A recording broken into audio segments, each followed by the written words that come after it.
அவங்களும் சொன்னாங்க ice tube வைக்கணும். இரு அவ்வளோதான், கலந்து முடிஞ்சிருச்சு. இரு சிரிக்கிறியா அழுகிறியா? இன்னும் ரைஸ்.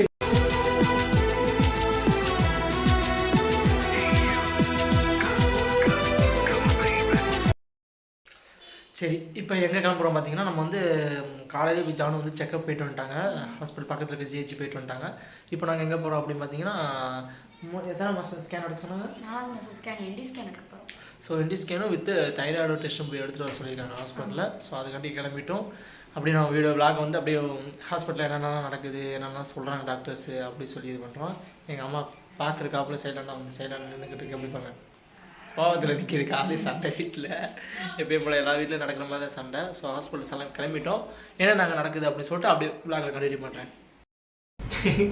லிஃப்ட்டில் போய்கிட்டு இருக்கோம். ஜானு பாருங்க பயந்துக்கிட்டு இருக்கிறது பாருங்க. சரியான காமெடி பேச. இப்போதான் ஹாஸ்பிட்டலுக்குள்ள வந்தோம். வந்து கேட்டதுக்கு கொஞ்ச நேரம் வெயிட் பண்ணுங்கன்னாங்க. அதான் உட்காந்துருக்கோம். சரியான ஓட்டமாயிருந்தோம். இதை வந்தாலும் ஏதாவது தசம் பேசிக்கிட்டே இருக்காங்க அவங்க அப்படிக்கிட்டு. ஸோ என்ன பார்த்தீங்கன்னா, நம்ம ஹாஸ்பிட்டலில் வந்து கிட்டத்தட்ட 1.5 hours மேலே ஆயிடுச்சு. ஜானு இதோட எனக்கு தெரிஞ்ச 2வது ட்ரை பண்ண போகிறேன்.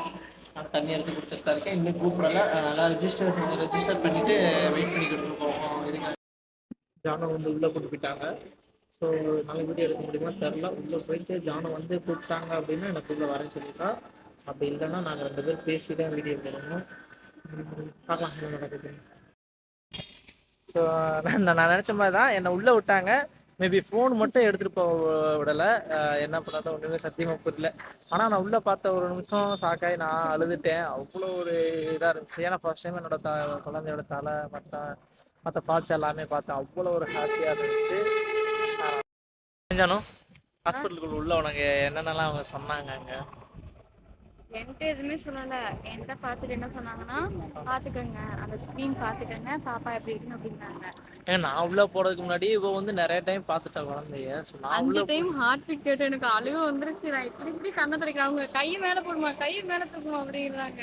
ஸோ நான் உள்ளே போய் பார்த்த உடனே எனக்கு அவ்வளோ ஒரு ஹாப்பினஸ். ஏன்னா என்னடா அப்படின்னு பார்த்தா என் குழந்தையோட தலை, கை, கால், ஒரு சில இதெல்லாம் நிறையா கேட்டாங்க. நான் கேட்டேன் அவங்ககிட்ட, மேம் இந்த மாதிரி ஒரு 4 மந்த்துக்கான வளர்ச்சி கரெக்டாக இருக்குதான்னு. அவங்க என்ன சொல்லிட்டாங்கன்னா, இல்லைப்பா நீங்கள் ஹாஸ்பிட்டலில் போய் கேட்டுக்கோங்க, இங்கே யாருமே சொல்ல மாட்டாங்க, நீங்கள் ரிப்போர்ட் மட்டும் தான் நீங்கள் வாங்கிட்டு போகிற மாதிரி இருக்கும் அப்படின்னு சொன்னாங்க. நாங்கள் லாஸ்ட் டைம் நலம் ஹாஸ்பிட்டலில் பார்க்கும்போது அவங்க அந்த மேம் எல்லாமே சொன்னாங்க, கரெக்டான வளர்ச்சி இருக்காது. ஏன்னா அவங்க ஃப்ரெண்டு அப்படிங்கிறதுனால அவங்க சொல்லிட்டாங்க. மேபி இவங்க சொல்லாத ரீசன் இருக்கலாம், ஏன்னா அவங்களோட இதாக இருக்கலாம். நான் சரி இது வேறு பயமாயிருச்சு எனக்கு வந்து என்னன்னா, ஸோ அவங்க சொல்லலையே வேறு எதுவும் இருக்குமா அப்படின்னு சொல்லிட்டு வெளில வந்துட்டு இதுக்கு முன்னே போனவங்க வந்து கரெக்டாக கீழே நின்றுட்டு இருந்தாங்க. அவங்க கிட்ட கேட்டோம் இந்த மாதிரி. இல்லைப்பா எங்களுக்குமே சொல்லலை, ஹாஸ்பிட்டலில் போய் கேட்டுக்கோங்க அப்படின்னு சொல்லிட்டாங்க. நாங்களும் அதே மாதிரி தான். சரி இப்போ வீட்டுக்கு போயிட்டு நாங்கள் மிச்சது என்னென்னலாம் சொன்னாங்க அப்படின்னு சொல்லிட்டு நான் ரெடி பண்ணுறேன்.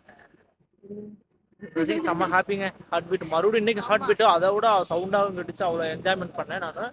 ஃபர்ஸ்ட் பார்க்கும்போது எனக்கே பயந்து வந்துருச்சு. என்னடா தலை மட்டும் தெரியுது. அப்புறம் அவங்க சொன்னாங்க இதுதான்ப்பா குழந்தை அப்படின்னாங்களா. எனக்கு ஹாப்பி. எனக்கு மட்டும் 5 தடவை ஹார்ட் பீட் மட்டும் போட்டு காமிச்சாங்க. எனக்கு நான் தாங்க சரியா இது பண்ணல. ஆனால் எனக்கு ஒரு டைம் தான் போட்டு காட்டினாங்க. ஆனால் நான் ஃபர்ஸ்ட் நல்லா கேட்டேன். ஏன்னா மொபைல் வந்து வெளில வச்சு பேசுனாங்களா, எனக்கு அதுவே ஒரு மாதிரி ஆயிடுச்சு. அவங்க அந்த அக்கா மறைச்சிட்டாங்க என்னைய. சரி ஓகே, நான் டாக்ஸி புக் பண்ணியிருக்கேன். ஸோ அவங்க வந்துட்டு இருக்காங்க. நான் அவங்க புக் பண்ணிட்டு வீட்டுக்கு போயிட்டு நான் உங்களுக்கு விளாக் ரெடி பண்ணுறேன். என்ன குடிக்கிற? கையில் என்ன குடிக்கிற? குடிக்க சொல்லிருக்காங்களா? என்ன சொல்றது, இனிப்பா ஒரு மாதிரி இருக்கு. எப்படி ஃபர்ஸ்ட் குடிக்கும் போது இனிப்பா இருந்துச்சு, போ வாமிட். வேற என்னென்ன சொன்னாங்க? இது குடிச்சிட்டு 1.5 மணி நேரம் கழிச்சு வந்து பெட் ரெஸ்ட் எடுக்கணும். என்ன செய்யுது?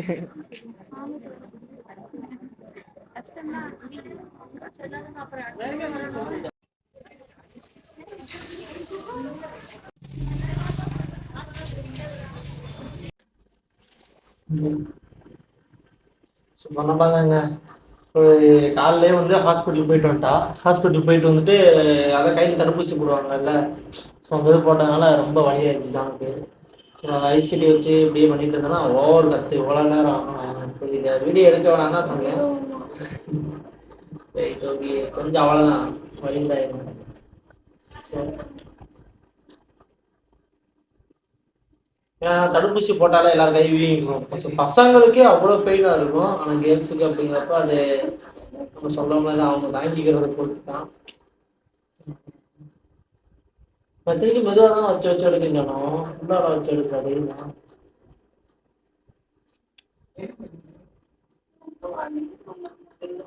அது இப்ப அது எவ்வளவுக்கு எவ்வளவு அது கிடைக்குதோ அதுக்காக அதுவும் பெயின் இறங்கிடும். அதுக்கு தான் நான் உனக்கு வச்சுக்கிட்டே இருக்கேன்.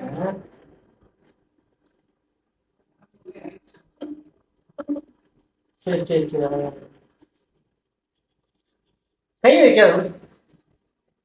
அது கூலிங் எவ்வளவு இதாகும், அப்ப இதாக சொல்லணும். எத்தனை ஊசி போட்டாங்க? அதுக்கு தான் நல்லா சாப்பிடணும்ன்றது. நீ எவ்வளவு எவ்வளவு சாப்பிட்டு தம்பா இருக்கோ அவ்வளவு எவ்வளவுதான் உங்களுக்கு எதுவுமே வலிக்காது. இரு இரு, அவ்வளவுதான் காய்ச்சி முடிஞ்சிருச்சு.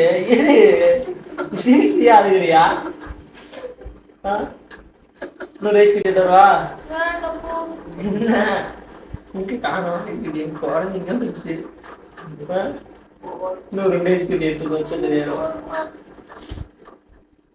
அழுகிறியா? உண்மையில அழகு வந்துருச்சா?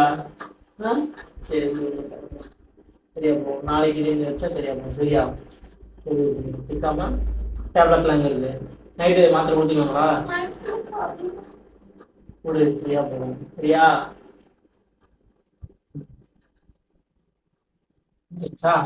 ஓகேவா? நீங்க தாண்டி செய்யும். அதுக்கானது கரெக்டா நீ சாப்பிட்டாதான் இது பண்ண முடியும்.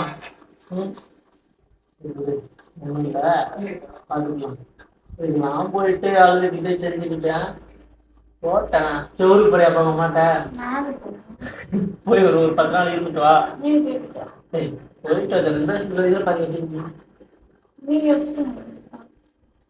என்ன தெரியுமா, ஜானு வந்து ஊருக்கு போக சொன்னா மட்டும் போகவே மாட்டேங்க. என்ன ரீசன் ஒண்ணுமே தெரியல. ஏன் ஜானு ஊருக்கு போனா ஏன் போக மாட்டீங்க? ஏன் போனா என்ன? போனா என்ன ரீசன் சொல்லு. அதான் போனா என்ன, என்ன ரீசன்? ஏதாவது ஒரு ரீசன் இருக்கும்ல. போனா எஸ்கேப் ஏதாவது. நான் வந்து ஜாலியா சுத்துறேன்னா இவங்க அதனால என்னை விட்டு போக மாட்டேங்கிறாங்களா? சரி உண்மையெல்லாம் என்ன சொல்லாத. சரி நீ ஊருக்கு போயிட்டு உங்க அம்மாட்ட சொல்லிட்டு ஒரு 10 நாள் இருந்துட்டு வரையா? நீ போ சொன்னாலும் சொல்லாட்டாலும் இப்போ இன்னும் ஜானுக்கு வந்து டேட் இன்னும் ஃபிக்ஸ் பண்ணல. 5ஆவது மாதம் அவ்வளோ பண்ணணும். இப்போ இன்னைக்கு போட்டது வந்து தங்கச்சிக்கு தான் போட்டோம். இன்னைக்கு இல்லை, சாரி, ஆல்ரெடி போட்டு முடிச்சுல. அது வந்து தங்கச்சிக்கு போட்டோம். இப்போ வந்து ஜானுக்கு வந்து இன்னொரு 20 days சம்திங்குள்ளே போட்டுடலாம் அப்படின்ட்டு அதுக்கு எல்லாரும் இன்வைட் பண்ணணும் அப்படின்னு சொல்லிட்டு அது ஒரு பக்கம். அம்மா என்ன சொல்கிறாங்கன்னா 5ஆவது மாதம் அந்த மாதிரி நம்ம வீட்டில் இருக்கிறவங்க வச்சு போட்டுக்கலாம். 7ஆவது மாதத்துக்கு நீ யாராவது கூப்பிட்டுன்னு சொல்லியிருக்காங்க. பார்க்கலாம் என்ன நடக்குது அப்படின்னு. 5ஆவது மாதம் வளகம் முடிஞ்ச உடனே அவங்க அம்மாவும் அவங்க அப்பாவும் தீர்த்தவங்களுக்கு சொல்லி கூப்பிட்டு வர்றாங்க. ஐ மீன் புதுக்கோட்டை சைடு ஃபுல்லாமே அந்த மாதிரி இருக்கும்னு நினைக்கிறேன். எனக்கு தெரிஞ்சு எங்கள் சைடு 5ஆவது மாதம் வளகா போட்டோன்னே முடிஞ்சு போகும். அதுக்கப்புறம் டேரெக்டாக 7ஆவது மாதம். ஆனால் அவங்க ஒரு சைடு அந்த 5ஆவது மாதம் வளகாப்பு இல்லாமல் கொடுக்கவே சொல்கிறாங்களே. அந்த தீர்த்தம் கொடுத்து அவங்க கூப்பிட்டு போய் அவங்க ஊரில் வச்சு அப்புறம் அக்கம் பக்கத்தில் இருக்கிறவங்க எல்லாம் அதான் எங்களை மாதிரி நாங்கள் வந்து 5ஆவது மாதம் வளகா போடுறோம் நாத்தினாங்களா அப்படின்னு சொல்லிட்டு. ஆனால் அவங்க வந்து 5ஆவது மாதம் வந்து தீர்த்தம் கொடுக்குறாங்க. அதுக்காண்டி அவங்க அம்மா அப்பா சொல்லியிருக்காங்க. நீங்கள் சொன்னால் கால் பண்ணி அத்தை கால் பண்ணாங்க. கால் பண்ணி தம்பி இந்த மாதிரி 5ஆவது மாதம் கூப்பிட வரும் தம்பி, நாங்கள் வந்து ஒரு 3 பேர் வருவோம், வந்து ஜானுக்கு கூப்பிட்டு வந்து தீர்த்தவங்களுக்கு நீங்களும் வரணும் அப்படிங்கிற மாதிரி தான் சொல்லிட்டு இருந்தாங்க. அங்கே போயிட்டு ஒரு 10 days சம்திங் இருப்பான்னு நினைக்கிறேன். ஜான் வந்து அவங்க ஊரில் இருப்பா புதுக்கோட்டையில் ஒரு 10 days இல்லை ஒரு 12 days இருப்பா. அதுக்கப்புறம் மறுபடியும் இங்கே கூட்டு வந்துடும். கூட்டு வந்து 1 month முடிஞ்ச இடத்துல பார்த்தீங்கன்னா ஒரு 7ஆவது மாதம் ஸ்டார்ட் ஆகிடும். அதுக்கப்புறம் 7ஆவது மாதம் வந்து ஃபுல் அண்ட் ஃபுல்லாக எல்லாம் வளகா போட்டு செஞ்சு அந்த 7ஆவது மாதம் வந்து மொத்தமாக ஜான் வந்து ஊருக்கு கொடுப்பாங்க. அதுக்கப்புறம் அங்கே தான் ப்ரெக்னெண்ட்டை செக் பண்ணிட்டு சரி சரி ஒரு 20 நாள் இருந்துட்டு வா ஜாலியா. அப்புறம் என்ன உனக்கு பயமா? சரியா அப்படிங்கிறப்ப ஜான் வந்து அதுக்கப்புறம் 7ஆவது மாதம் கொடுப்பாங்க. அதுக்கப்புறம் குழந்தை எல்லாம் பெற்று முடிச்சுட்டு அதுக்கப்புறம் தான் பயணத்துக்கு கூட்டு வருவாங்க. இன்னொரு 1 வருஷம் குழந்தையெல்லாம் பெற்று முடிச்சுட்டு சும்மா சொல்றேன். இப்போ 7ஆவது மாதம் போறேன். 7ஆவது மாதத்துலேருந்து எத்தனை மாதம் அங்கே இருப்பாய் சொல்லு. 7 8 7 முடிச்சா 8 9 10 அங்கே ஒரு 10 மாதம் முடிஞ்சோன்னா குழந்தை பண்ணுறோம். குழந்தை பிறந்து ஒரு 4 மாதம் 5 மாதம் ஒரு மாசம் இருக்கு. அப்புறம் எங்க அம்மா காரை வச்சு இங்க அனுப்பி சொல்லிருக்கேன். உங்க அம்மா சொல்லிருக்கு நான் ஒரு 5 மாதம் குழந்தைய வச்சு கொடுத்து அதுக்கப்புறம் தான் அனுப்பிச்சு விடவே சொல்லியிருக்காங்க. வச்சு கொடுக்குறது குழம்பா பார்த்தீங்களா என்ன சொல்லிட்டு இருக்காரு. நீ சொல்றது எது சொன்னா. ஆனால் அவங்க அம்மா வந்து எங்கள் அத்தை வந்து சொன்னதாக தான் இந்த மாதிரி ஒரு 4-5 மாதம் கழிச்சு தான் குழந்தை வந்து அதுக்கப்புறம் தான் அனுப்பிச்சு விடுவோம் அப்படின்னு சொல்லியிருக்காங்க. ஸோ அதுக்கப்புறம் வந்து என்ன இது பண்ணுறாங்கன்னு தெரியல. அதுக்கப்புறம் நாங்கள் பேர் வைக்கிறதுக்கு அம்மா வந்துட்டு எப்படி பேர் 1 மாதத்துலேயே பேர் வைக்கிற ஃபங்க்ஷன் வந்துடும். அது அங்கே பண்ணுறதா இங்கே பண்ணுறதான்னு ஒரு பக்கம் முடியல. அதான் சொல்கிறேன், எல்லாத்துக்கும் இருக்கிற ஒரு காமன் ப்ராப்ளம் தான். பொண்ணு வீட்டு சைடில் போய் அங்கே போய் இருக்கிறதா, அங்கே இருந்தால் அது எப்படின்னு சொல்லிட்டு எங்கள் வீட்டு சைடு கோவப்படுறோம்.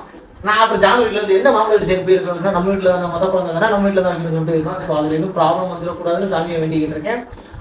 நல்லபடியாக ஜானு குழந்தை பற்றி எடுக்கணும். நாங்கள் வேண்டதை விட நீங்களும் எங்களோட ஃபேமிலி தான் நீங்களும் வேண்டிக்கிட்டால் இன்னும் நாங்கள் ரொம்ப சந்தோஷமாக இருப்போம். ஓகேங்களா? நீங்கள் எதுவும் சொல்லுவீங்களா? நான் உண்மையிலே சொல்கிறேன், ஹாஸ்பிட்டலில் நீங்கள் வேறு மாதிரி ஃபீல் ஆகிடுச்சு. அது ஃபோட்டோஸ் எதுவும் அப்லோட் பண்ணுறதா அப்படின்னு எனக்கு சரியாக தெரியல. மேபி நீங்கள் சொன்னால் வேணால் நெக்ஸ்ட் வீடியோ எதுனா அப்லோட் பண்ணுறேன். இப்போ மறுபடியும் நாளைக்கு தைராய்டு டெஸ்ட் இருக்கும். ஏன்னா இன்றைக்கி எல்லாத்தையும் முடிக்க முடியல. நான் அங்கேயே கிட்டத்தட்ட ஒரு 4 o'clock சம்திங் ஆகிடுச்சு. நாளைக்கு போயிட்டு மறுபடியும் வர பக்கத்துலேயே வச்சு தைராய்டு டெஸ்ட் எடுத்து முடிச்சுட்டு அதெல்லாம் கொண்டு வந்து ஃப்ரைடே வந்து நாங்கள் ஹாஸ்பிட்டலில் கொடுக்கணும். அது இன்னொரு ப்ராப்ளம் என்ன அப்படின்னு பார்த்தீங்கன்னா, ஃப்ரைடே நைட்டு இங்கேருந்து நாங்கள் ஊருக்கு வேறு கிளம்புறோம். ஊருக்கு கிளம்பி தேனி போகிறோம். சிஸ்டரோட மேரேஜுக்கு காரில் தான் என் ஃப்ரெண்டு கரெக்டாக சொல்லுவேன். ஃப்ரெண்டுட்டு கார் எடுத்து சொல்லிட்டு அவள்கிட்ட தான் ஃபேமிலி எல்லாமே நாங்கள் தேனி போகிறோம். தேனி போய் அங்கே இருக்கிற மேரேஜ் எல்லாம் முடிச்சுட்டு அப்படின்னு ஒரு ரவுண்டிங் தாங்க. ஒரே தான் நிற்க முடியல. வீட்டில் இருந்து கரெக்டான ஒரு முடியல. இதில் ப்ரொமோஷன்ஸ் வேறு அவ்வளோ பெண்டிங்ஸ் கிடைக்குது. அதுக்கப்புறம் வீடியோ எடிட் பண்ணாமல் நிறையா இருக்குது. வீடியோ எடிட் பண்ணி போட முடியல. ஸோ டைம் இல்லாமல் அங்கிட்டு இருந்து ரவுண்ட் பண்ணுறதுனால எங்களுக்கு எதுவும் பண்ண முடியல. மேபி ஒவ்வொரு வீடியோவாக நான் அப்டேட் பண்ணுறேன். ஸோ நீங்கள் எவ்வளோ எங்களுக்கு இன்ஸ்டாவில் சப்போர்ட் பண்ணீங்களோ அதே மாதிரி எனக்கு யூடியூப்பில் சப்போர்ட் பண்ணி சொல்லிட்டு நான் ரொம்ப நம்புகிறேன். பேச முடியல, ஏன்னா பெயின் அதான் சேர்த்துட்டே உட்காந்துருக்கா. ஸோ அவளோட பெண்ணாவோட வெளியே இல்லை. ஸோ அதனால தான் வேற முடியல. என்னடா ரஞ்சித்து ஹாஸ்பிட்டலில் காட்டிட்டு இருந்தேன். ஜானு எங்கன்னா ஜானு வீட்டில் இருக்கா. நாங்கள் அந்த மேரேஜுக்காண்டி நான் போடுறேன். அந்த வீடியோ எடுக்க முடியல அப்படின்ட்டு தான் சரி நம்மளே பேசி போட்டுடலாம் அப்படி சொல்லிட்டு. ஏன்னா நான் வந்து உள்ள ஹாஸ்பிட்டலில் டாக்டர் என்னென்னலாம் சொன்னாங்க அப்படிங்கிறது வந்து ஃபுல் அண்ட் ஃபுல்லாக எனக்கு தெரியும். ஸோ அந்த ரீசனுக்காண்டி தான் நானே வந்து சரி பேசலாம் நம்மளே பேசி போட்டுடலாம் அப்படின்னு சொல்லிட்டு நான் இது பண்ணுறேன். என்னாச்சு அப்படின்னா டாக்டர்கிட்ட போய் நான் காட்டினோம். அந்த ரிப்போர்ட்ஸ் எல்லாமே காட்டினோம். அவரும் பார்த்துட்டு எல்லாமே பெர்ஃபெக்டாக தான் இருக்குது அப்படின்னாங்க. எனக்கு ஒரு பயம் என்ன கேட்டானா, அங்கேயே கேட்டோம் க்ரோத் எல்லாம் நல்லா இருக்கா, நல்லா வளர்ந்துருக்கானா பையன் அப்படி சொல்லி கேட்டோம். அதுக்கே வந்துட்டு அவங்க என்ன சொன்னாங்க அப்படின்னா, இது எல்லாமே டாக்டர் சொல்லுவாங்கன்னு சொல்லிட்டு ஸ்கேன் எடுத்த இடத்துல எல்லாமே சொல்லிட்டாங்க. சரி சொல்லிட்டு நானும் வந்து டாக்டர்கிட்ட நான் போய் டேரெக்டாக உள்ளே போயிட்டேன். ஜானு கூட உள்ளே போயிட்டு கேட்டேன், சார் இந்த மாதிரி க்ரோத் எல்லாம் நல்லா இருக்குதா, பையன் நல்லா இருக்கானா அப்படின்னு சொல்லிட்டு. சார் பையன் சொல்லிட்டு நீங்கள் ரஞ்சித் என்னோட ஆம்பளை பையனான்னு கேட்டிங்கன்னா, நான் சொன்னேன்ல எனக்கு வந்து எங்கள் அப்பா பிறக்கணும் ஆசைன்னு சொல்லிட்டு அதனால் நான் என் பையன் சொல்கிறேன். ஸோ கடவுள் எந்த குழந்தை கொடுத்தாலும் எங்களுக்கு ரொம்ப சந்தோஷம் தான். அதுபடி இல்லை, ஏன்னா எவ்வளோ பேர் குழந்தை இல்லாமல் இருக்கிறாங்க. அதுக்கு வந்து என் ஒய்ஃப் கன்சீவாக இருக்காங்க. நல்லபடியாக குழந்தை பெற்று எடுத்து எனக்கு சந்தோஷம் தான். அதே போல் நான் கேட்டதுக்கு டாக்டர் வந்து சொன்னாங்க, எல்லாம் பயப்படவே வேணாம், நீங்கள் எந்த ஒரு பேனிக்கும் வாங்க வேணாம், குழந்தை நல்லா இருக்காங்க, வாரம் வருவாங்க, நாங்கள் ஃபுல்லாமே கரெக்டான இதெல்லாம் டிப்ஸ் சொல்லுவோம், அதுபடி இருந்தால் போதும். அதேமாரி பிரெண்ட் டயத்தில் வந்து வாழைப்பழம் கொடுக்குறோம் சொன்னாங்க. வாழைப்பழம், மாம்பழம், அதுக்கப்புறம் பலாப்பழம். ஸோ அந்த இது மட்டும் கொடுக்க வேணாம், அவாய்ட் பண்ணிக்கோங்க. ஏன்னா அது வந்து சுகர் வந்து அது ஜாஸ்தியாக இருக்கும் அப்படி சொல்லி சொன்னாங்க. சாப்பிடக்கூடாது சொல்ல, சுகர் ஜாஸ்தியாக இருக்கும், ஒரு லிமிட்டாக எடுத்துக்கோங்க அப்படி சொன்னாங்க. அதுக்கப்புறம் வந்து ஃபுட் எல்லாமே நம்ம குழந்த அப்படி சொல்லிட்டு சாப்பிட வேணாம். அதிகமாக சாப்பிட்டாங்க அப்படின்னா வெயிட் போட்டுருவாங்க. அந்த நேரத்தில் வந்து ப்ரெக்னென்ட் வந்து டெலிவரி டயத்தில் வந்து ப்ராப்ளம் ஆகும். ஸோ அதனால் ஒரு லிமிட்டாகவே இருந்துக்கிற சொல்லுங்கள். கண்டினியூஸாக நம்ம எப்போயும் எடுத்துக்கிற மாதிரி உடம்புக்கு தேவையான எந்தெந்த அளவுக்கு தேவையான ஃபுட்டோ அது மட்டும் கொஞ்சம் கம்மியாக சாப்பிட்டுங்க, ஹெல்த்தியாக இருக்கலாம். நாங்கள் வந்து வாரம் வருவாங்களா அப்படிங்கிறப்ப நாங்கள் வந்து எல்லாமே டிப்ஸ் எல்லாம் சொல்லுவோம் அப்படி சொல்லி சொன்னாங்க. பரவாயில்லைங்க, கவர்மெண்ட் ஹாஸ்பிட்டலில் நான் வந்து என்னமோ நினச்சேன். ஏன்னா ஃபர்ஸ்ட் ஆஃப் ஆல் எங்கள் அத்தைக்கு வந்து நாங்கள் கூட்டு போகும்போது அவ்வளோ மொக்கையாக தான் பார்த்துட்டு இருந்தாங்க. அதை பொறுத்த அதை மேட்ச் பண்ணும்போது இங்கே இருக்கிற கோயம்புத்தூரில் இருக்கிற நம்ம இதில் வீட்டுக்கிட்ட இருக்கிறது வந்து ப்ராப்ளம் இல்லைங்க. சூப்பராக அந்த டாக்டர் சரி அவ்வளோ க்ளீனாக எக்ஸ்பிளைன் பண்ணார், எல்லாமே டீட்டெயிலாக சொன்னாங்க. அது வசிக்க சந்தோஷம். எனக்கே ஒரு நிமிஷத்தில் ஷாக் ஆகிடுச்சு. நம்ம கவர்மெண்ட் ஹாஸ்பிட்டலில் இருக்குமா இல்லை ப்ரைவேட் ஹாஸ்பிட்டலில் இருக்குமான்ட்டு ஒரு செகண்ட் இது இஷ்டம் ஆயிடுச்சு. நான் எல்லாத்தையும் சொல்லலை. நேற்று நான் போய் செக் பண்ண டாக்டர் வந்து ஓகே பெர்ஃபெக்டாக இருக்காங்க. எல்லோரும் இருப்பாங்களான்னு தெரியல. மேபி டாக்டர்ஸ் எல்லாமே இப்போ ஓரளவு ப்ராப்ளம் இல்லைங்க தமிழ்நாடு கவர்மெண்ட் ஹாஸ்பிட்டலில். ஆனால் ஒரு சில இடத்துல ப்ராப்ளம் இருக்குது, அதுபடி ஓகே தான். ஸோ இதாங்க ரிசல்ட்டு. இதோட இந்த வீடியோ எண்ட் பண்ணிக்கிறேன். மறக்காமல் லைக் பண்ணுங்கள், ஷேர் பண்ணுங்கள், சப்ஸ்கிரைப் பண்ணிடுங்க. அந்த பெல் ஐக்கானையும் தட்டி விட்ருங்க. ஏன்னா அப்போ தான் நான் போடுற வீடியோ எல்லாமே உடனே நோட்டிஃபிகேஷன் வரும். டாடா, பாய்.